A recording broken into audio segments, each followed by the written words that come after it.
In 1948, American psychologist B.F. Skinner reported some unusual animal behaviour. He placed a succession of hungry pigeons inside a cage, where an automated machine delivered food to them at certain intervals, and observed that the birds started repeating actions that had coincided with the delivery of the food. They behaved as if their actions were influencing the food to appear, as if there was some kind of causal connection, when in fact there was none. The food would have appeared at the same intervals whatever the birds did. At about the same time Skinner published his paper, Superstition in the Pigeon, psychologist Bertram Forer was conducting a study relating to a human superstition, astrology. He gave each of his subjects a test, followed by a confidential personality analysis which he told them was based on their test results. When they were asked to rate their analysis for accuracy on a scale of 0 to 5, 5 being the most accurate, the average rating came out at 4.26.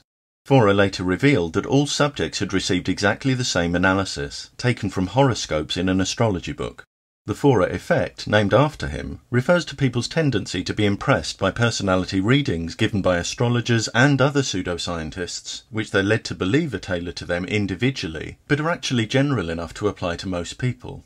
Forer's experiment, which has since been replicated many times with the same basic results, is an important demonstration that the seemingly impressive accuracy of horoscopes can easily be reproduced without birthdays or planetary positions playing any role. According to Superstition, a wedding ring dangled over the belly of a pregnant woman can predict the baby's gender. A circular motion predicts a girl, a straight pendulum swing predicts a boy. This involves the same mechanism found in dowsing, the superstitious belief that one can detect underground water or other hidden substances with dowsing rods. It actually works by amplifying small, almost imperceptible movements of the hand. This hand movement is often an unconscious ideomotor effect, whereby one's expectations lead one to make involuntary movement in line with those expectations. Sometimes dowsing rods are even used on maps, which are declared somehow to have the same detectable energies as the terrain they depict. Wedding ring predictions, dowsing, automatic writing, and Ouija board activity have all been attributed to the ideomotor effect, though the person making the involuntary action might be convinced the movement is coming from elsewhere. Of course, often there is a deliberate attempt to deceive others. The belief that we can contact spirits with Ouija boards is one of countless superstitions surrounding death, and countless television shows seek to give evidence of ghosts and spirit channeling.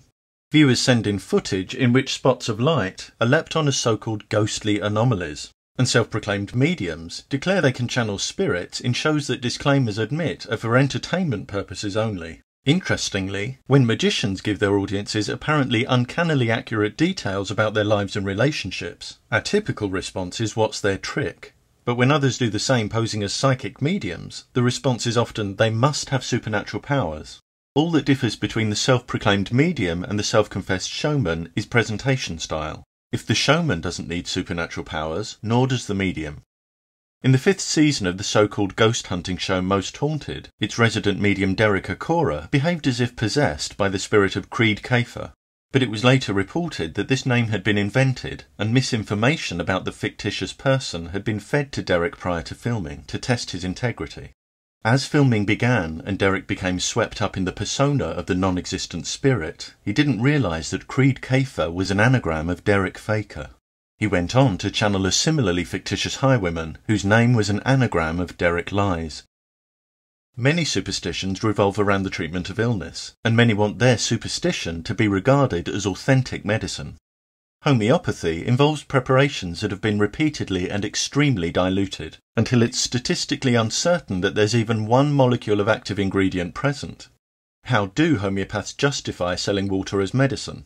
They claim water has a memory of the substances with which it's had contact. A major problem with this claim, even if there were valid evidence to support it, is that the water that the homeopath sells you may have had contact not only with the substance claimed to treat your health, but with countless other substances during its natural existence. The 1023 campaign has staged mass overdoses of homeopathic products around the world to protest against their sale and raise awareness of the problems with homeopathic claims. Homeopathy hasn't been shown to have any effect beyond placebo, when receiving and having confidence in a dummy treatment can itself lead to an improvement in health. Some feel that if placebos sometimes show improvement, then deceiving people into thinking a fake medicine actually works does no harm or is ethically justified. Among the well-known objections to this idea is that if people come to rely on treatments with no scientific validity, they may fail to pursue treatments that would be effective. But a 2010 study by Ted Kaptchuk and his colleagues indicates that the placebo effect may work even when you know it's a placebo. They divided IBS patients into two groups. One received no treatment, the other was given dummy pills twice daily and told the pills had no active ingredient. The word placebo was even printed on the pill bottle. And yet the study's results showed that the group who knew they were taking placebos had significantly greater relief from their symptoms than the no treatment group. As Kaptchuk points out, there may be benefits simply in the performance of a medical ritual. More research is needed in this area, but anything that might help to rid us of medical deception would seem to be worthwhile. As a child, I was brought up to think there was a divine creator of the universe that listened and responded to prayers. If I prayed and nothing happened, I was told I must have prayed for the wrong thing, or didn't pray hard enough, or that my prayer was answered but in an indirect way I'd discover later. I eventually worked out that a God that moved so mysteriously I had no idea what it had actually done may as well not be there at all. Anne prays she'll find a parking space in town. She finds one. Was her prayer answered, or was it too trivial a request to make of a God and just a happy coincidence she got her space? If it's coincidence in this case, why not in others? On what basis do people rule out coincidence? Careful analysis or unreliable intuition? Ben's daughter suddenly stops breathing. He prays she'll be okay until the ambulance arrives. She dies. Are we meant to believe Ben's prayer wasn't good enough, or that there was a different divine plan for him and the child? If our fates are already divinely decided, then prayer would have no effect, even if gods existed. Big problems arise when superstitions get so well established that any outcome reinforces them. So if you pray, dance for rain, or put on what you think is a lucky hat, then get the results you want, you go on praying, dancing, or wearing the hat. But if you don't get the desired results, you still pray, dance, or wear the hat, certain that it will work for you again. In this way, you create a bias towards confirming the causal connection you've made, and a blindness to conflicting information that would help you identify your mistake.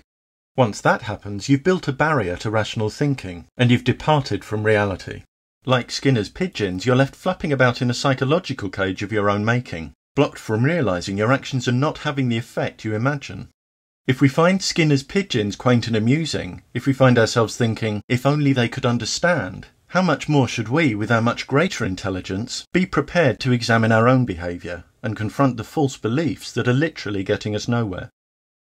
Superstitions can give some a comforting illusion that they have more control in their life than they actually do. But their effects can be more oppressive, especially when the superstitious insist that others share or support these irrational beliefs.